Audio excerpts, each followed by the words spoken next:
Alors bonjour à toutes, nous voici pour le 5e épisode des cours de patchwork par l'atelier de Copatch. Donc bienvenue, aujourd'hui nous allons finir enfin la petite sous-tasse, le mug rug que je vous avais proposé pour débuter. Donc la dernière fois c'était le matelassage à la main, là on va le faire à la machine.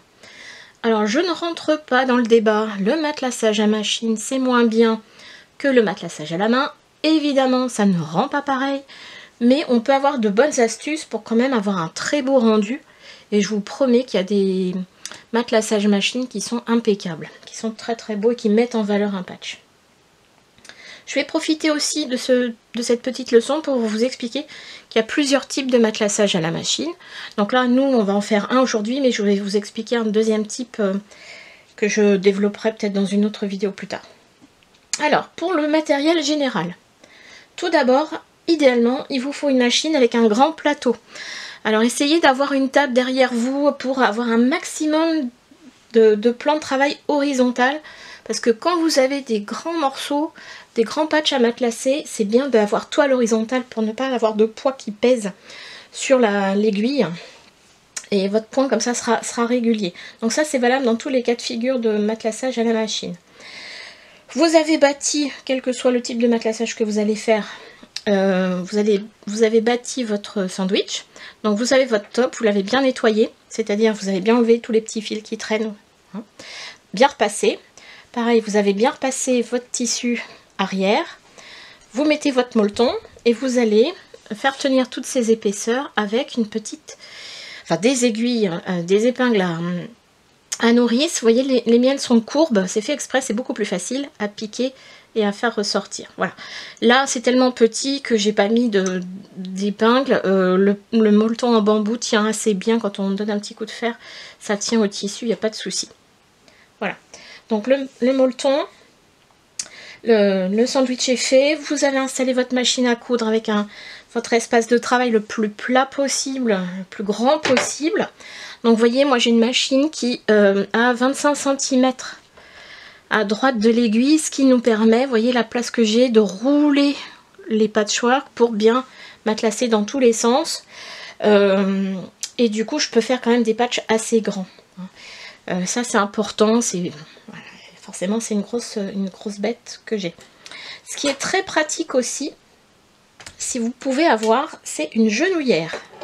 Alors voilà. Souvent, on ne sait pas trop à quoi correspond une genouillère.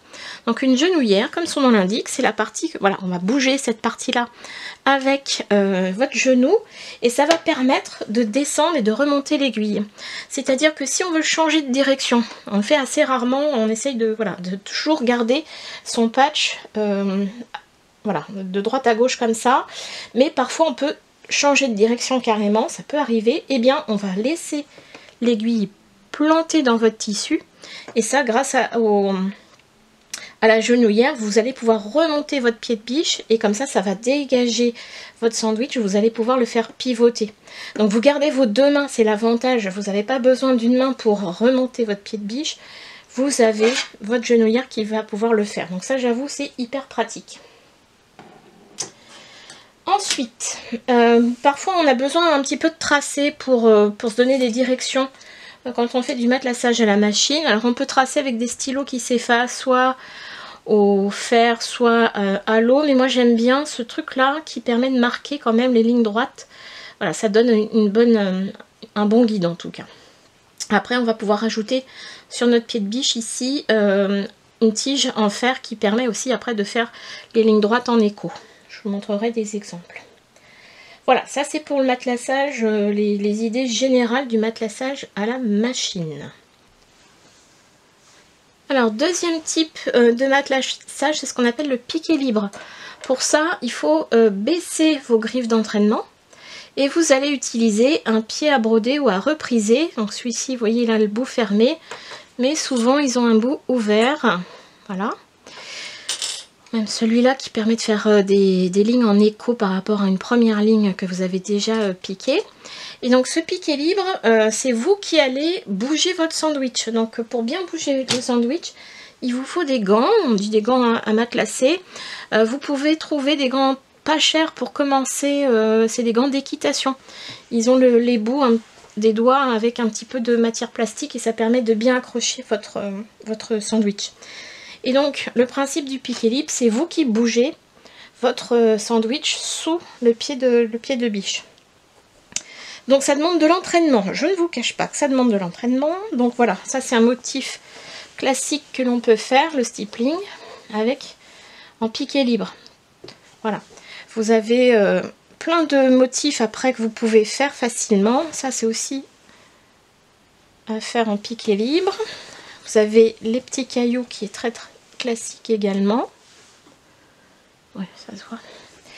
Des spirales, enfin voilà, on peut faire plein de choses. Là ça se voit pas très bien, c'est ton sur ton, mais j'ai fait comme des petits nuages. Voilà, donc ce top là que je vous présente, hop, voilà, vous l'avez en modèle sur mon blog et après vous pouvez matelasser à votre guise. Donc là je vous montre encore un autre exemple de stippling que j'ai réalisé ici. Vous voyez, hop, ça permet d'occuper beaucoup de surface, ça remplit bien les surfaces. Voilà, ça c'est le pick-et-lip classique. Maintenant, je vous montre aussi, qui est de plus en plus à la mode, c'est le piqué libre à la règle. Donc pour ça, comme son nom l'indique, vous allez utiliser une règle. En général, c'est en plastique transparent pour vous guider dans votre matelassage. Par contre, pour ça, il vous faut un pied particulier. Alors, vous voyez la différence d'épaisseur. J'espère que vous voyez. Là, différence d'épaisseur des deux pieds. Il ne faut surtout pas utiliser votre pied habituel pour utiliser les règles. Donc voilà, ça permet de glisser. Enfin, c'est la règle qui va tourner. Donc je vous montre un autre exemple. Ça, c'est quelque chose qui a été fait avec un set de règles vendu par Janome. Mais Vestali fait aussi des règles. Un exemple. C'est justement cette règle à bosse là.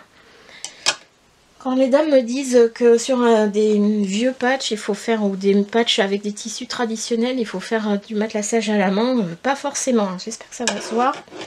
Là, j'ai matelassé celui-là en tissu repro avec ce motif de coquille. Et je pense que j'ai pas mal réussi, ça garde, la coquille c'est un motif très classique en patchwork, ça garde bien le côté rétro du patch. Alors, je vais vous montrer l'arrière. Voilà. Vous voyez, ça se voit peut-être mieux les coquilles. Et vous voyez que pour faire un tissu arrière, il ne faut pas hésiter à utiliser des tissus pas assez grands et à les assembler, à les coudre ensemble pour faire la grandeur qu'il vous faut. Ok, voilà, ça c'est le matelassage à la règle. Ça demande de l'entraînement, mais c'est franchement sympa à faire. Donc maintenant, nous allons passer au matelassage de notre petit mug rug. Bien, alors, on va matelasser de façon simple, en ligne droite, dans la marge de couture, vous voyez, sur la couture en fait, ici, on appelle ça in the ditch, ça va renforcer notre motif de bloc, et comme ça, ça ne va pas perturber la lecture de notre bloc. C'est facile, et pour commencer, je vous conseille ce motif, entre guillemets. On commence dans la marge, entre guillemets, hein. Vous vous souvenez, vous avez laissé de la place tout autour de votre tissu de dessus, vous avez le molleton qui déborde, ainsi que votre tissu arrière. Bon. Pour le fil, vous mettez le fil dont vous avez l'habitude. Je n'ai pas de préconisation particulière. Un fil 50 ou même 40, c'est pas mal. Du 40, la taille est un peu plus grosse et ça, justement, ça revient un petit peu à faire du matelassage à la main. Ça donne un petit côté main. Et dernière chose, vous allez allonger votre point. En général, vos machines sont réglées à la base à 2,5. Hein, vous vous souvenez, millimètres. Là, on va mettre à 3. Voilà. Et du coup, on va matelasser dans la marge, enfin dans la couture ici, et je vais faire dans tous les sens. C'est parti.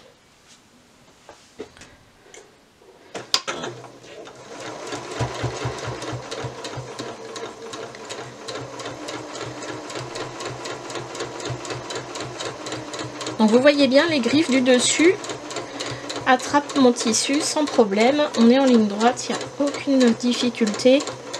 On guide bien notre sandwich, tout va bien. Je fais dans la marge et je coupe. Voilà.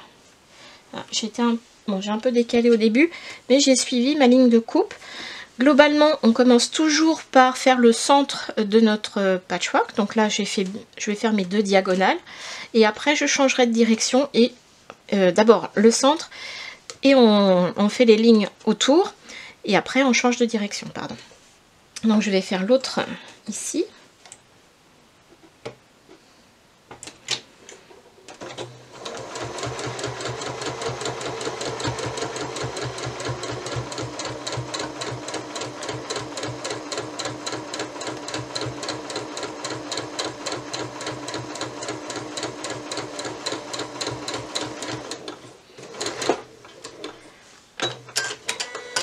Et voilà. Hop, je suis bien dans ma couture. Voilà.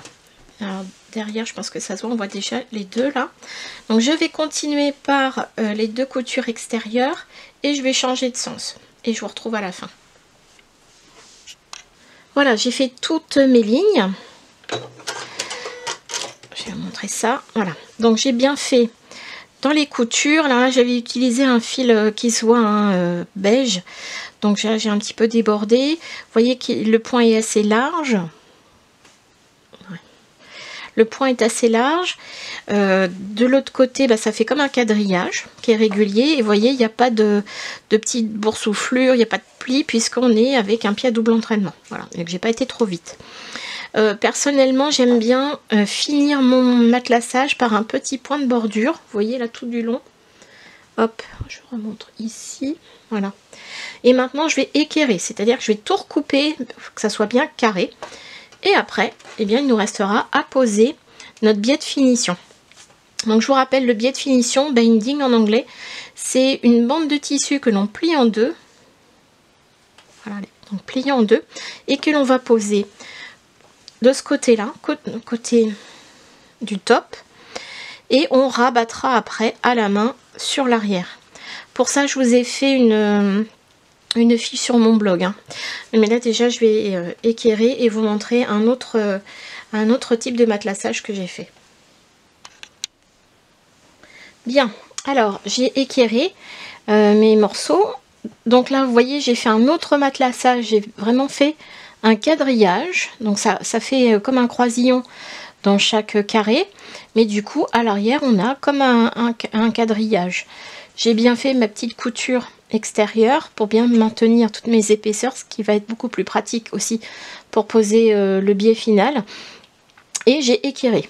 Hein, vous vérifiez bien avec votre règle à couper, votre cutter, que ça, vous ayez bien des angles droits pour votre bloc, là, pour votre patchwork en grand. Ok, donc voilà, j'ai posé ma bande de finition. Donc ça, c'est expliqué sur le blog. Vous avez une fiche exprès et il n'y aura plus qu'à retourner. Passer un petit coup de fer, moi je le fais, hein, un petit coup de fer simple. Et avec vos pinces magiques, vous tenez, vous posez votre biais et vous allez coudre à point glissé.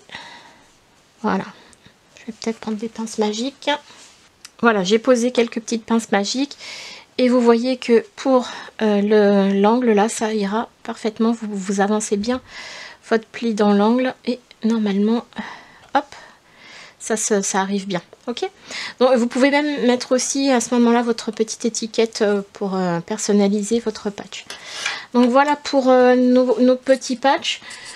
Pour terminer, je vous montre un dernier exemple de matelassage machine, mais là, c'est ce qu'on appelle un matelassage sur une longue arme. Donc c'est une très très grosse machine qui fait ce matelassage. Vous voyez, il y a une fleur d'hibiscus là. Donc ça, c'est une très très grande machine. Moi, j'ai une machine déjà costaud. Mais là, c'est un grand bras. C'est-à-dire que là, il faut carrément... vous avez un axe qui supporte la machine et qui va faire ce matelassage. Là, c'est un ordinateur qui va guider le bras de la machine à matelasser, à quilter. Donc de la longue arme. Je pense que... non, là, on verra pas trop l'arrière. Mais vous voyez ce motif de fleur d'hibiscus, j'espère. Et là, la dame qui me l'a matelassé a utilisé un fil polyester. Donc c'est pour ça qu'il est un petit peu brillant. Je trouve que le rendu est super. Voilà. L'avantage aussi du fil polyester, c'est que ça fait moins de bouloches, évidemment, dans vos machines. Voilà. Peut-être là, ça se voit aussi encore un petit peu. Ouais, ça c'est pas mal là, sur ce bloc-là. Voilà. ok? La fleur d'hibiscus. Donc pour notre matelassage du jour, notre leçon du jour, c'est terminé. J'espère que ça a pu vous guider. J'aime pas trop laisser tourner la machine quand on fait une vidéo. Le bruit est vraiment pas agréable, je pense. J'espère pouvoir faire mieux une autre fois. Il faut que je trouve une solution pour ma lumière. Ça sera vraiment mieux que là. C'est un petit peu galère. Mais bon, j'espère que ça vous a aidé et que en tout cas ça vous... décomplexe, et il faut vraiment tenter de matelasser à la machine. Vous verrez, vous pourrez terminer des petites choses simples, des petits quills de bébé. Là, vous voyez, ça fait taille soit Souta, soit Manique à la limite. Si vous mettez un molleton pour Manique, c'est possible aussi. Pour vous entraîner, n'hésitez pas. Donc je vous rappelle, hein, avoir un plan de travail plat. Mettez une aiguille top stitch, allongez votre point à 3. Et essayez simplement déjà, peut-être selon les motifs de votre patch, de coudre dans les coutures ou au plus près de la couture. Ou alors vous réfléchissez à un matelassage, un motif particulier. Donc là, évidemment, je n'ai fait qu'un matelassage en ligne droite. J'ai utilisé mon pied à double entraînement tout simple. Voilà, c'était vraiment pour débrouiller le truc, le schmilblick comme on dit. Bon bah écoutez, j'espère que ça vous a aidé. Et je vous souhaite une bonne journée. Bonne couture!